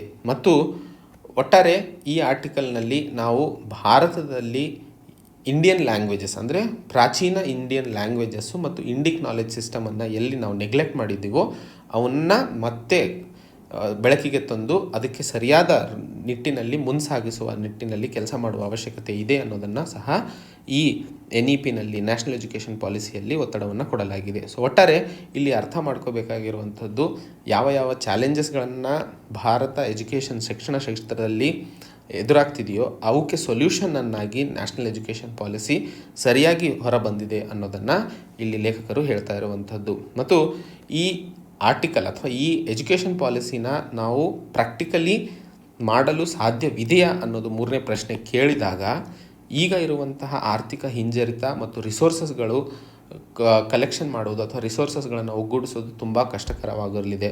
ಮತ್ತು ಭಾರತ ಈಗ ಸದ್ಯಕ್ಕೆ ಎಜುಕೇಷನ್ನಲ್ಲಿ GDPಯ 6% ರೇಟನ್ನು ಎಜುಕೇಷನಲ್ಲಿ ಸ್ಪೆಂಡ್ ಮಾಡಲು ಮುಂದಾಗಿದೆ. ಆದರೆ ಆರ್ಥಿಕ ಹಿಂಜರಿತದಿಂದ ಇದು ಎಷ್ಟರ ಮಟ್ಟಿಗೆ ಸಾಧ್ಯವಾಗಲಿದೆ ಅನ್ನೋದನ್ನು ಸಹ ಕ್ವಶನ್ಸ್ ಹೇಳಲಾಗ್ತಿದೆ. ಮತ್ತು ಪಬ್ಲಿಕ್ ಹಾಗೂ ಪೊಲಿಟಿಕಲ್ ಏನಾದರೂ ಒಂದಾಗಿ ಈ ರಿಸೋರ್ಸಸ್ಗಳನ್ನು ಮುಂದೆ ತಂದಿದ್ದಲ್ಲಿ ಪ್ರೈವೇಟ್ ಮತ್ತು ಪಬ್ಲಿಕ್ ಎರಡೂ ಒಂದಾಗಬೇಕು. ಒಂದಾದಾಗ ಸರಿಯಾದ ರಿಸೋರ್ಸಸ್ ಎಲ್ಲರಿಗೂ ಈಕ್ವಿಟಬಲ್ ಆಗಿ ಸಿಗಲು ಸಾಧ್ಯವಿದೆ ಅನ್ನೋದನ್ನು ಈ ಆರ್ಟಿಕಲ್ನಲ್ಲಿ ಒಟ್ಟಾರೆ ನಾವು ಡಿಸ್ಕಸ್ ಮಾಡ್ತಾ ಇರುವಂತಹದ್ದು. ಸೊ ಇಲ್ಲಿ ನಾವು ಅರ್ಥ ಮಾಡ್ಕೋಬೇಕಾಗಿರೋದಂತೂ ನ್ಯಾಷನಲ್ ಎಜುಕೇಷನ್ ಪಾಲಿಸಿಯ ಪ್ರಾವಿಷನ್ಸ್ ಏನು ಹಾಗೂ ಭಾರತ ಶಿಕ್ಷಣ ಕ್ಷೇತ್ರದಲ್ಲಿ ಯಾವ ಚಾಲೆಂಜಸ್ಗಳನ್ನು ಎದುರಾಗ್ತಾ ಇದೆ, ಇದು ನಾವು ಮೇನ್ಸಲ್ಲಿ ಕ್ಲಿಯರಾಗಿ ಪಾಯಿಂಟ್ ಟು ಪಾಯಿಂಟ್ ಬರೆದ್ರೆ ನಮಗೆ ಒಳ್ಳೆಯ ಮಾರ್ಕ್ಸ್ಗಳು ಸಿಗ್ತವೆ. ಮುಂದಿನ ದೀಪ್ ಆರ್ಟಿಕಲ್ ನೋಡಿದಾಗ a long road, the centre will have to convince states that educational policy benefits all. So national education ಪಾಲಿಸಿಯ ಬಗ್ಗೆ ನಾವು ಅರ್ಥ ಮಾಡ್ಕೊಂಡ್ವಿ. ಸೊ ಈ ಅರ್ಥ ಆದಮೇಲೆ ಈ ಪ್ರಾವಿಷನ್ಸನ್ನು ತಂದ ಮೇಲೆ ಇಂಪ್ಲಿಮೆಂಟೇಷನ್ ಅನ್ನೋದು ಎರಡನೇ ಹಂತ. ಸೊ ಇಂಪ್ಲಿಮೆಂಟೇಷನಲ್ಲಿ ಎಜುಕೇಷನ್ ಅನ್ನೋದು ಸ್ಟೇಟ್ ಲಿಸ್ಟ್ ನಡಿನಲ್ಲಿ ಬಂದಾಗ, ಸೊ ಫೆಡ್ರಲ್ ಸಿಸ್ಟಮ್, ನಮ್ಮ ಭಾರತ ಒಂದು ಫೆಡ್ರಲ್ ಸಿಸ್ಟಮ್ ಆಗಿದ್ದಲ್ಲಿ ಎಜುಕೇಷನ್ ಅನ್ನೋದು ಸ್ಟೇಟಿನ ಕೆಳಗಡೆ ಬರ್ತದೆ. ಸೊ ಈ ನಿಟ್ಟಿನಲ್ಲಿ ಹೇಗೆ ಇಂಪ್ಲಿಮೆಂಟೇಷನಲ್ಲಿ ಭಾರತಕ್ಕೆ ಅಥವಾ ಕೇಂದ್ರ ಸರ್ಕಾರ ಮತ್ತು ರಾಜ್ಯ ಸರ್ಕಾರಗಳ ನಡುವೆ ಇರುವಂತಹ ಘರ್ಷಣೆಯ ಪಾಯಿಂಟ್ಸ್ಗಳನ್ನು ಈ ಆರ್ಟಿಕಲ್ನಲ್ಲಿ ನೋಡಲಿದ್ದೇವೆ. ಇಲ್ಲಿ ಕೊಟ್ಟಿರುವಂತಹ ವಿಷಯ ನಮಗೆ GS ಪೇಪರ್ 2 ಗವರ್ನೆನ್ಸ್ ಹಾಗೂ ಟಾಪಿಕ್ ಎಜುಕೇಷನ್ನಲ್ಲಿ ಸಹಕಾರಿಯಾಗುವುದು. ಅಲ್ಲಿ KS ಎಕ್ಸಾಮಲ್ಲೂ ಸಹ ಎಜುಕೇಷನ್ ರಿಲೇಟೆಡ್ ಕ್ವೆಶನ್ಸಿಗೆ ನಾವು ಇಲ್ಲಿ ಕೊಟ್ಟಿರುವಂಥ ವಿಷಯವನ್ನು ಬರೆಯಬಹುದು.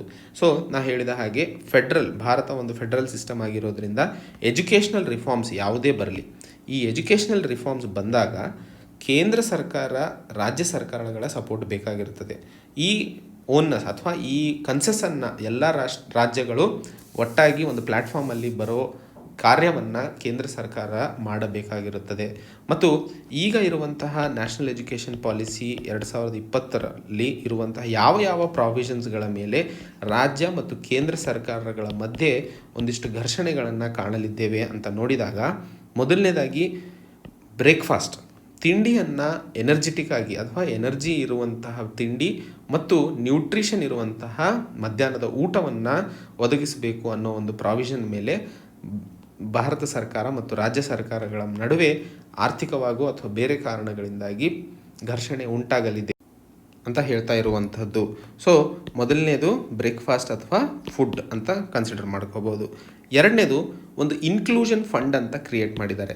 ಸೊ ಈ ಇನ್ಕ್ಲೂಷನ್ ಫಂಡಿನ ಅಡಿಯಲ್ಲಿ ಸಾಮಾಜಿಕವಾಗಿ ಹಾಗೂ ಶೈಕ್ಷಣಿಕವಾಗಿ ಹಿಂದೆ ಉಳಿದಿರುವಂತಹ ಮಕ್ಕಳಿಗೆ ಸೊ ಈ ಇನ್ಕ್ಲೂಷನ್ ಫಂಡಿಂದ ಆರ್ಥಿಕ ಸಹಾಯವನ್ನು ಕೊಡಬೇಕು ಅನ್ನೋ ಒಂದು ಪ್ರಾವಿಷನನ್ನು ಸಹ ಮಧ್ಯ ಒಂದು ಪ್ರಾಬ್ಲಮ್ ಆಗಿ ಹುಟ್ಟುಕೊಳ್ಳುವ ಸಾಧ್ಯತೆಗಳಿದ್ದಾವೆ.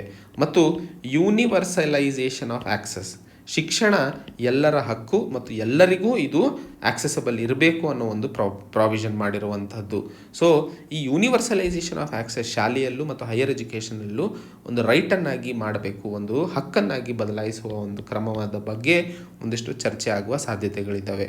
ಮತ್ತು national higher education regulatory council, ಇದು ಒಂದು ಟಾಪ್ ಮೋಸ್ಟ್ ಬಾಡಿಯಾಗಿ, ಅಂದರೆ ಈ ಬಾಡಿ ಆರ್ಗನೈಸೇಷನ್ ಕಂಟ್ರೋಲ್ ಮಾಡಲಿದೆ. ಇದು ಒಂದು ರೆಗ್ಯುಲೇಟರಿ ಬಾಡೀಸ್, ಅಂದರೆ ಒಟ್ಟಾರೆ ಈ ಆರ್ಟಿಕಲ್ನಲ್ಲಿ ನಾವು ಅರ್ಥ ಮಾಡ್ಕೋಬೇಕಾಗಿರುವಂಥದ್ದು ಯೂನಿವರ್ಸಲ್ ಲಿಟ್ರಸಿ ಏನಿದೆ, ಯೂನಿವರ್ಸಲ್ ಆಗಿ ಎಲ್ಲರೂ ಶಿಕ್ಷಣಕ್ಕೆ ಒಳಗಾಗಬೇಕು 2025 ಒಳಗೆ, ಇದನ್ನು ಟಾಪ್ ಪ್ರಯಾರಿಟಿ ಗೋಲನ್ನಾಗಿ ಇಟ್ಕೊಂಡು ಇದನ್ನು ಆ ಕಡೆಗೆ ಅಥವಾ ಆ ದಿಕ್ಕಿನಲ್ಲಿ ನಾವು ಮುಂಸಾಗಬೇಕು ಅನ್ನೋದನ್ನು ಅರ್ಥೈಸ್ಕೊಳ್ಳಬೇಕಾಗಿದೆ. ಸೊ ರಾಜ್ಯ ಹಾಗೂ ಕೇಂದ್ರ ಸರ್ಕಾರಗಳ ಮಧ್ಯೆ ಯಾವುದೇ ಒಂದು ಭಿನ್ನಾಭಿಪ್ರಾಯಗಳಿದ್ದಲ್ಲಿ ಅದನ್ನು ಬೇಗ ಚರ್ಚೆಗೆ ಒಳಗೊಳಿಸಿ ಒಂದು ಪ್ರಾಪರ್ ಸೊಲ್ಯೂಷನಿಗೆ ಹೊರಹೊಮ್ಮಬೇಕು. ಅದರಿಂದಾಗಿ ನಮ್ಮ ರಾಷ್ಟ್ರದ ಬೆಳವಣಿಗೆ ಅಥವಾ ಶಿಕ್ಷಣ ಕ್ಷೇತ್ರದಲ್ಲಿ ನಾವು ಮಾಡಬೇಕಾದಂತಹ ಬದಲಾವಣೆಗಳಲ್ಲಿ ಯಾವುದೇ ಹಿಂಜರಿತವಾಗಬಾರದು ಅನ್ನೋದನ್ನು ಈ ಆರ್ಟಿಕಲ್ನಲ್ಲಿ ಸಂಕ್ಷಿಪ್ತವಾಗಿ ಹೇಳ್ತಾ ಇರುವಂಥದ್ದು. ಇದರ ಕೊನೆಯ Deep article getting ahead of constitutional practices. So ಈ ಆರ್ಟಿಕಲ್ನಲ್ಲಿ ನಾವು ರಾಜಸ್ಥಾನದಲ್ಲಿ ನಡೀತಿರುವಂತಹ ಪೊಲಿಟಿಕಲ್ ಕ್ರೈಸಿಸ್ನ ಬಗ್ಗೆ ಇಲ್ಲಿ ಸಂಕ್ಷಿಪ್ತವಾಗಿ ನಾವು ನೋಡಲಿದ್ದೇವೆ. ಸೊ ಮೊದಲನೇದಾಗಿ ರಾಜಸ್ಥಾನದಲ್ಲಿ ಆದಂತಹ ಕ್ರೈಸಿಸನ್ನು ಅರ್ಥ ಮಾಡ್ಕೊಳ್ಳೋಣ. ಸೊ ಈ ರಾಜಸ್ಥಾನ್ ಪೊಲಿಟಿಕಲ್ ಕ್ರೈಸಿಸ್ ಒಂದು ಹೊಸ ಪ್ರಶ್ನೆ ಅಥವಾ ಇರುವಂತಹ ಗವರ್ನರ್ ಮತ್ತು ಸರ್ಕಾರ ಎರಡರ ಮಧ್ಯೆ ಇರುವಂತಹ ಸಂಬಂಧಗಳು ಅಥವಾ ಅದರ ಬಗ್ಗೆ ಇರುವಂತಹ ಪವರ್ಸ್, ಸಪರೇಷನ್ ಆಫ್ ಪವರ್ಸ್ ಬಗ್ಗೆ ಇಲ್ಲಿ ನಾವು ಸಂಕ್ಷಿಪ್ತವಾಗಿ ನೋಡಲಿದ್ದೇವೆ. ಇಲ್ಲಿ ಕೊಟ್ಟಿರುವಂತಹ ವಿಷಯ ನಾನು ಹೇಳಿದ ಹಾಗೆ GS paper 2 polity, separation of powers between various organs ಹಾಗೂ ಇಶ್ಯೂ ಓವರ್ ಡಿಸ್ಕ್ವಾಲಿಫಿಕೇಶನ್ ಬಗ್ಗೆ ನಾವಿಲ್ಲಿ ಮಾತಾಡಲಿದ್ದೇವೆ. ಸೊ ಮೊದಲನೇದಾಗಿ ರಾಜಸ್ಥಾನ್ ಸ್ಪೀಕರ್ 19 MLAಗಳಿಗೆ ಆ್ಯಂಟಿ ಡಿಫೆಕ್ಷನ್ ಲಾ ಅಂದರೆ ಶೆಡ್ಯೂಲ್ 10 ಅಡಿಯಲ್ಲಿ ಬರುವಂತಹ ಈ ಆ್ಯಂಟಿ ಡಿಫೆಕ್ಷನ್ ಲಾ ಅಡಿಯಲ್ಲಿ ಸರ್ಕಾರದ ಕಂಪ್ಲೇಂಟಿನ ಮೇಲೆ ಒಂದು ನೋಟಿಸನ್ನು ಜಾರಿ ಮಾಡಿರುತ್ತದೆ. ಆ ನೋಟಿಸ್ ಕೊಟ್ಟ ಮೇಲೆ MLAಗಳು ಅದಕ್ಕೆ ರಿಪ್ಲೈಯನ್ನು ಒಂದು ನಿಗದಿತ ಸಮಯದಲ್ಲಿ ಕೊಡಬೇಕಾಗಿರುತ್ತದೆ. ಆ ನಿಗದಿತ ಸಮಯದಲ್ಲಿ ಕೊಡದೇ ಇದ್ದಲ್ಲಿ ಸ್ಪೀಕರು ಅವರನ್ನು ಡಿಸ್ಕ್ವಾಲಿಫೈ ಮಾಡುವ ಅವಕಾಶ ಅಥವಾ ಪ್ರಾವಧಾನವನ್ನು ಕೊಡಲಾಗಿದೆ. ಆ ಡಿಸ್ಕ್ವಾಲಿಫಿಕೇಷನ್ ವಿರುದ್ಧ ಲೆಟರ್ ಅಥವಾ ನೋಟಿಸ್, ಆ ನೋಟಿಸಿನ ಬಗ್ಗೆ ರಿಪ್ಲೈ ಕೊಡದೆ ಅವರು MLAಗಳು ರಾಜಸ್ಥಾನ್ ಹೈಕೋರ್ಟಿಗೆ ಇದರ ಬಗ್ಗೆ ಒಂದು ಕಾನ್ಸ್ಟಿಟ್ಯೂಷನಾಲಿಟಿ ಪ್ರಾವಿಷನ್ 10ನೇ ಶೆಡ್ಯೂಲಿನ ಅಡಿಯಲ್ಲಿ ಇರುವಂತಹ ಆ್ಯಂಟಿ ಡಿಫೆಕ್ಷನ್ ಲಾನ ವಿರುದ್ಧವಾಗಿ ಅವರು ಹೈಕೋರ್ಟಿಗೆ ಮೊರೆ ಹೋಗಿರ್ತಾರೆ. ಆವಾಗ ರಾಜಸ್ಥಾನ್ ಹೈಕೋರ್ಟು ಅವರ ಡಿಸ್ಕ್ವಾಲಿಫಿಕೇಷನನ್ನು ತಡೆ ಹಿಡಿಯಬೇಕು ಅಂಥೇಳಿ ಸ್ಪೀಕರಿಗೆ ಆದೇಶವನ್ನು ಹೊರಡಿರುತ್ತಾರೆ. ಆ ಆದೇಶ ಆರ್ಟಿಕಲ್ 212 ಅಡಿಯಲ್ಲಿ ಡಿಸ್ಕ್ವಾಲಿಫೈ ಅಂದರೆ ವೈಲೇಷನ್ ಆಗಿರುತ್ತದೆ. ಈ ಆರ್ಟಿಕಲಿನ ಅಡಿಯಲ್ಲಿ ಯಾವುದೇ ಕೋರ್ಟು ಲೆಜಿಸ್ಲೇಚರಲ್ಲಿ ನಡೀತಿರುವಂತಹ ಪ್ರೊಸೀಡಿಂಗ್ಸಿನ ವ್ಯಾಲಿಡಿಟಿ ಅಥವಾ ಸರಿನಾ ತಪ್ಪ ಅನ್ನೋದನ್ನು ಚರ್ಚೆ ಅಥವಾ ಅದಕ್ಕೆ ಪ್ರಾವಿಷನನ್ನು ಯಾವುದೇ ರೀತಿಯಲ್ಲಿ ಕೊಡೋ ಹಾಗಿಲ್ಲ. ಅದೇ ರೀತಿಯಲ್ಲಿ ಸ್ಪೀಕರಿನ ಪವರ್ಸಿನ ವಿರುದ್ಧವಾಗಿ, ಯಾಕಂದರೆ 10ನೇ ಶೆಡ್ಯೂಲಿನ ಅಡಿಯಲ್ಲಿ ಇದು ಸ್ಪೀಕರಿನ ಎಕ್ಸ್ಕ್ಲೂಸಿವ್ ಪವರ್, ಅದರ ವಿರುದ್ಧವಾಗಿ ಹೈಕೋರ್ಟ್ ಯಾವುದೇ ತೀರ್ಪನ್ನು ಕೊಡುವ ಪ್ರಾವಧಾನ ಇವಿಲ್ಲ. ಹಾಗೆ Kihoto Hollohan versus Zachillhu and others. So Kihoto Hollohan versus Zachillhu ಅಲನ್ ಈ ಕೇಸಿನ ಅಡಿಯಲ್ಲಿ ಸುಪ್ರೀಂ ಕೋರ್ಟು ತನ್ನ ತೀರ್ಪನ್ನು ಕೊಟ್ಟಿರುತ್ತದೆ. ಡಿಸ್ಕ್ವಾಲಿಫಿಕೇಷನ್ ಅಥವಾ MLAಗಳ ಡಿಸ್ಕ್ವಾಲಿಫಿಕೇಷನ್ ಏನಿದೆ ಅದು ಸ್ಪೀಕರಿನ ಡಿಸ್ಕ್ರಿಷನ್, ಅದು ಅವರ ಒಂದು ಡಿಸ್ಕ್ರಿಷನರಿ ಪವರ್, ಅದನ್ನು ಅವರು ಉಪಯೋಗಿಸ್ಕೋಬಹುದು. ಸೊ ಯಾವುದೇ ಕೋರ್ಟು ಡೈರೆಕ್ಟ್ ಇಂಟರ್ಫೆರೆನ್ಸ್ 10ನೇ ಶೆಡ್ಯೂಲಲ್ಲಿ ಮಾಡೋ ಹಾಗಿಲ್ಲ ಅಂಥೇಳಿ ಆರ್ಟಿಕಲ್ 212 ಅಡಿಯಲ್ಲಿ ಕೊಟ್ಟಿರುವಂತಹ ಪವರ್ ಅಂತ ಸುಪ್ರೀಂ ಕೋರ್ಟ್ ಹೇಳಿರುತ್ತದೆ. ಆದರೆ ರಾಜಸ್ಥಾನ್ ಕೇಸಿನಲ್ಲಿ ಸ್ಪೀಕರು ವಿರುದ್ಧವಾಗಿ ಹೈಕೋರ್ಟ್ ಕೊಟ್ಟಿರುವಂಥ ತೀರ್ಪನ್ನು ಅಲ್ಲಿನ ಸ್ಪೀಕರು ಸುಪ್ರೀಂ ಕೋರ್ಟಿಗೆ ತಗೊಂಡು ಹೋಗಿರ್ತಾರೆ. ಸೊ ಇದು ರಾಜಸ್ಥಾನದಲ್ಲಿ ನಡೆದಿರುವಂತಹ ಒಂದು ಬ್ರೀಫ್ ಟೈಮ್ ಲೈನ್. ಹಾಗಾದರೆ ನಾವಿಲ್ಲಿ ಅರ್ಥ ಮಾಡ್ಕೋಬೇಕಾಗಿರುವಂತಹದ್ದು, ಮೊದಲನೇದಾಗಿ ರಾಜಸ್ಥಾನ್ ಸರ್ಕಾರ ಈ ಕ್ರೈಸಿಸನ್ನು ಆಗಿರೋದ್ರಿಂದ ಸರ್ಕಾರದ ಹಾಗೂ ಗವರ್ನರಿನ ರೋಲಿನ ಕ್ವೆಶನನ್ನು ಇಲ್ಲಿ ಬೆಳಕಿಗೆ ತಂದಿದೆ. ಇಲ್ಲಿ ಗವರ್ನರಿಗೂ ಹಾಗೂ ಇರುವಂತಹ ರಾಜಕೀಯ ಪಕ್ಷಗಳ ಮಧ್ಯೆ ಸಂಬಂಧದ ಬಗ್ಗೆ ಡಿಸ್ಕಷನ್ ಮಾಡ್ತಾ ಇರುವಂಥದ್ದು. ಇಲ್ಲಿ ಒಟ್ಟಾರೆ ಅರ್ಥ ಮಾಡ್ಕೋಬೇಕಾಗಿರುವಂಥದ್ದು, ಆರ್ಟಿಕಲ್ 174 ಪ್ರಕಾರ ಯಾವುದೇ ಸೆಷನನ್ನು ಕರಿಬೇಕಾದ್ರೆ ಅಥವಾ ಡೇಟನ್ನು ಹೇಳಬೇಕಂದ್ರೆ ಯಾರು ಅದನ್ನು ಡಿಸೈಡ್ ಮಾಡಬೇಕು. ಸೊ ಈ 174 ಅಡಿಯಲ್ಲಿ ಗವರ್ನರು ಸೆಷನನ್ನು ಸಮ್ಮನ್ ಮಾಡ್ಬೋದು, ಬಟ್ ಗವರ್ನರು ಅಲ್ಲಿನ ಕೌನ್ಸಿಲ್ ಆಫ್ ಮಿನಿಸ್ಟರ್ಸಿನ ಅಡ್ವೈಸ್ ಮೇಲೇ ಅವರು ತನ್ನ ಡಿಸಿಷನನ್ನು ತಗೋಬೇಕಾಗಿರುತ್ತದೆ. ಹಾಗೆ ಇಲ್ಲಿ ಅರ್ಥ ಮಾಡ್ಕೋಬೇಕಾಗಿರೋದು, ಗವರ್ನರ್ ಒಂದು ಫಿಗರ್ ಹೆಡ್, ಆದರೆ ರಿಯಲ್ ಪವರ್ ಇರುವಂಥದ್ದು ಎಲೆಕ್ಟೆಡ್ ಗವರ್ಮೆಂಟಿಗೆ ಮಾತ್ರ.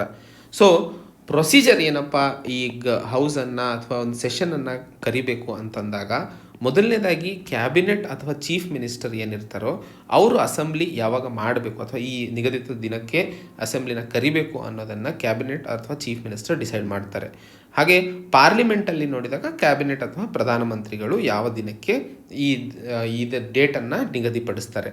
ಆ ನಿಗದಿ ಆದ ಮೇಲೆ ಮಿನಿಸ್ಟ್ರಿ ಆಫ್ ಪಾರ್ಲಿಮೆಂಟರಿ ಅಫೇರ್ಸ್ ಏನಿರುತ್ತೆ, ಭಾರತ ಸರ್ಕಾರದ ಒಂದು ವಿಂಗ್, ಅದು ಗವರ್ಮೆಂಟ್ ಬಿಸ್ನೆಸ್ಗಳನ್ನು ನೋಡ್ಕೊಳ್ಳುವಂಥದ್ದು. ಸೊ ಅವರು ಸ್ಪೀಕರಿಗೆ ಬರೀತಾರೆ ಆ ಡೇಟಿಗೆ ಇದು ನೀವು ಒಪ್ತೀರಾ ಅಂಥೇಳಿ.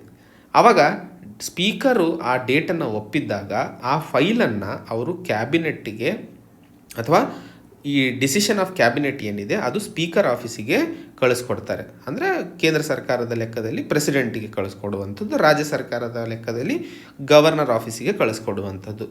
ಒಂದು ಸಾರಿ ಗವರ್ನರ್ ಅದನ್ನು ಸೈನ್ ಮಾಡಿದ ಮೇಲೆ ಆ ಸೆಷನನ್ನು ಸಮ್ಮನ್ ಆ ದಿನಾನಾರ ಮಾಡ್ಬೋದು ಅಥವಾ ಹೆಚ್ಚು ಅಂದರೆ ಮರುದಿನ ಆದರೂ ಮಾಡ್ಬೋದು. ಅದು ಸೈನ್ ಆದಮೇಲೆ ಸೆಕ್ರೆಟರಿ ಜನರಲ್ಲು ಉಳಿದಂತಹ ಎಲ್ಲ ಮೆಂಬರ್ಸ್ಗಳಿಗೆ ಸಮ್ಮನನ್ನು ಕಳಿಸ್ಕೊಡ್ತಾರೆ. ಸೊ ಇಲ್ಲಿ ಪ್ರಶ್ನೆ ಹುಟ್ಟುತ್ತಾ ಇರೋದು ಏನು ಅಂತಂದರೆ, ಗವರ್ನರು ಸರ್ಕಾರಕ್ಕೆ ಕೊಟ್ಟಿರುವಂತಹ ಡೇಟನ್ನು ಬದಲಾಯಿಸಬಹುದಾ ಅಥವಾ ಆ ಸಮ್ಮನ್ ಏನು ಮಿನಿಸ್ಟ್ರಿ ಆಫ್ ಪಾರ್ಲಿಮೆಂಟರಿ ಅಫೇರ್ಸಿಂದ ಬಂದಿದೆಯೋ ಕ್ಯಾಬಿನೆಟ್ ಡಿಸೈಡ್ ಆಗಿಬಿಟ್ಟು ಅದನ್ನು ಸೈನ್ ಮಾಡದೇ ಇರಬಹುದಾ ಅಂತ ಪ್ರಶ್ನೆ ಹುಟ್ಟುತ್ತಾ ಇರುವಂಥದ್ದು. ಸೊ ಈ ಪ್ರಶ್ನೆಗೆ ಉತ್ತರ ನಾವು Nabam Rebia and Bamang Felix versus deputy speaker ಅಂತ ಹೇಳಿ 2016ರಲ್ಲಿ ಒಂದು ಕೇಸ್ ಆಗಿರುತ್ತದೆ. ಆ ಕೇಸಿನ ತೀರ್ಪನ್ನು ನಾವು ಆಧಾರವನ್ನು ಇಟ್ಕೊಂಡು ಮಾತಾಡಿಕೊಂಡಾಗ ಗವರ್ನರಿಗೆ ಹೌಸನ್ನು ಸಮ್ಮನ್ ಮಾಡೋದರಲ್ಲಿ ಯಾವುದೇ ಡಿಸ್ಕ್ರಿಷನ್ ಇರೋದಿಲ್ಲ. ಏನಾದರೂ ಚೀಫ್ ಮಿನಿಸ್ಟರು ಹೌಸಲ್ಲಿ ಮೆಜಾರಿಟಿ ಹೊಂದಿದ್ದಲ್ಲಿ ಅವರು ಗವರ್ನರು ಆ ಕ್ಯಾಬಿನೆಟ್ಟಿನ ಅಡ್ವೈಸನ್ನು ಪರಿಪಾಲನೆ ಮಾಡೋದಕ್ಕೆ ಬದ್ಧರಾಗಿರ್ತಾರೆ. ಹಾಗೆ ಗವರ್ನರಿಗೆ ಕೊಟ್ಟಿರುವಂತಹ ಪವರ್ ಏನಿದೆ ಅದು ಯಾವುದೇ ರೀತಿಯಲ್ಲಿ ಎಕ್ಸಿಕ್ಯೂಟಿವ್ ಮತ್ತು ಲೆಜಿಸ್ಲೇಟಿವ್ ಫಂಕ್ಷನ್ಸಿಗೆ ಒಳಗಾಗಿರೋದಿಲ್ಲ. ಸೊ ಅವರು ಚುನಾಯಿತ ಮೆಜಾರಿಟಿ ಸರ್ಕಾರದ ಅಡ್ವೈಸ್ ಮೇಲೆ ನಡ್ಕೊಳ್ಳಬೇಕಾಗಿರುತ್ತದೆ. ಹಾಗೆ ಗವರ್ನರು ಯಾವುದೇ ಕಾರಣಕ್ಕೂ ಚೀಫ್ ಮಿನಿಸ್ಟರು ತನ್ನ ಮೆಜಾರಿಟಿ ಸಪೋರ್ಟನ್ನು ಕಳ್ಕೊಂಡಿದ್ದಾರೆ ಅನ್ನೋದನ್ನು ಅಂದ್ಕೊಳ್ಳೋ ಹಾಗಿಲ್ಲ. ಹಾಗೆ ಗವರ್ನರಿಗೆ ಇರುವಂತಹ ಡಿಸ್ಕ್ರಿಷನ್ ಏನಾದರೂ ಇದೆ ಅಂತಂದರೆ, ಅಂದರೆ ಡೇಟ್ ಆಫ್ ಸಮ್ಮನಿಂಗ್ ಏನಾದರೂ ಇದೆ ಅಂತ ಪ್ರಶ್ನೆಗಳು ಬಂದಿದ್ದಲ್ಲಿ ಅದು ಚೀಫ್ ಮಿನಿಸ್ಟರು ಟೆಸ್ಟ್ ಆಫ್ ಮೆಜಾರಿಟಿನ ಕಳ್ಕೊಂಡಾಗ ಮಾತ್ರ. ಸೊ ಅವರಿಗೆ ಮೆಜಾರಿಟಿ ಟೆಸ್ಟ್ ಆದಮೇಲೆ ಆವಾಗ ಏನಾದರೂ ಸರ್ಕಾರ ಯಾವುದೇ ಪವರಲ್ಲಿ ಇಲ್ಲ ಅಂದಾಗ ಮಾತ್ರ ಅವರಿಗೆ ಆ ಪ್ರಾವಿಷನನ್ನು ಕೊಟ್ಟಿರುವಂಥದ್ದು ಅನ್ನೋದನ್ನು ಈ Nabam Rebia and Bamang Felix versus deputy speaker 2016ನೇ ಕೇಸಲ್ಲಿ ಇದಕ್ಕೆ ನೀವು ಈ ಆರ್ಟಿಕಲ್ನಲ್ಲೂ ಪ್ರಸ್ತಾಪಗಳನ್ನು ನೋಡಬಹುದು. ಇಲ್ಲಿ Nabam Rebia versus Bamang Felix versus deputy speaker 2016ರ ಕೇಸ್. ಸೊ ಈ ಕೇಸನ್ನು ನಾವು ಅಲ್ಲಿ ರೆಸ್ಪೆಕ್ಟ್ ಮಾಡಬಹುದು. ಸೊ ಈ ಆರ್ಟಿಕಲ್ನಲ್ಲಿ ಒಟ್ಟಾರೆ ಅರ್ಥ ಮಾಡ್ಕೋಬೇಕಾಗಿರುವಂಥದ್ದು, ಪೊಲಿಟಿಕಲ್ ಪಾರ್ಟೀಸಿಗೂ ಗವರ್ನರಿಗೂ ಇರುವಂತಹ ಯಾವುದೇ ಪವರ್ಸ್ಗಳಲ್ಲಿ ಯಾವುದೇ ಸಪರೇಷನ್ ಆಫ್ ಪವರ್ಸು ಅರ್ಥ ಮಾಡಿಕೊಳ್ಳುವ ಅವಶ್ಯಕತೆ ಇದೆ. ಆ್ಯಂಡ್ ಯಾವುದೇ ಪ್ರಶ್ನೆಗಳು ಬಂದಲ್ಲಿ ನಾವು ಸುಪ್ರೀಂ ಕೋರ್ಟ್ ಜಡ್ಜ್ಮೆಂಟ್ಸು ಮತ್ತು ಸಂವಿಧಾನದ ಆರ್ಟಿಕಲ್ಸ್ಗಳನ್ನು ಕೋಟ್ ಮಾಡಿ ಆನ್ಸರ್ ಬರೆದಾಗ ನಮ್ಮ ಆನ್ಸರು ತುಂಬ ಫ್ಯಾಕ್ಚುಯಲ್ ಮತ್ತು ಕ್ಲಿಯರ್ ಆಗಿರುತ್ತದೆ ಅನ್ನೋದನ್ನು ಅರ್ಥ ಮಾಡ್ಕೊಳ್ಳಬೇಕಾಗಿದೆ. ಸೊ ಮೊದಲನೇದಾಗಿ ನಾವು ಅರ್ಥ ಮಾಡ್ಕೋಬೇಕಾಗಿರುವಂಥದ್ದು ಈವೆಂಟ್ಸ್ ಏನು, ಎಲ್ಲಿ ಯಾವ ಜಡ್ಜ್ಮೆಂಟ್ಸ್ಗಳನ್ನು ನಾವು ಒಳತರಬಹುದು. ಸೊ ಈ ಆರ್ಟಿಕಲನ್ನು ಒಂದ್ಸಲ ನೀವು ಓದಿದಾಗ ನಿಮಗೆ ಇದರ ಬಗ್ಗೆ ಸರಿಯಾಗಿ ಮಾಹಿತಿ ಸಿಗುತ್ತದೆ. ಸೊ ಇದು ಇವತ್ತಿನ ಸುದ್ದಿ ವಿಶ್ಲೇಷಣೆ ಗೆಳೆಯರೆ. ಸೊ ಮತ್ತೆ ಹೊಸ ಅಧ್ಯಾಯದೊಂದಿಗೆ ಭೇಟಿಯಾಗೋಣ. ಅಲ್ಲಿವರೆಗೆ ಜೈ ಹಿಂದ್, ಜೈ ಕರ್ನಾಟಕ.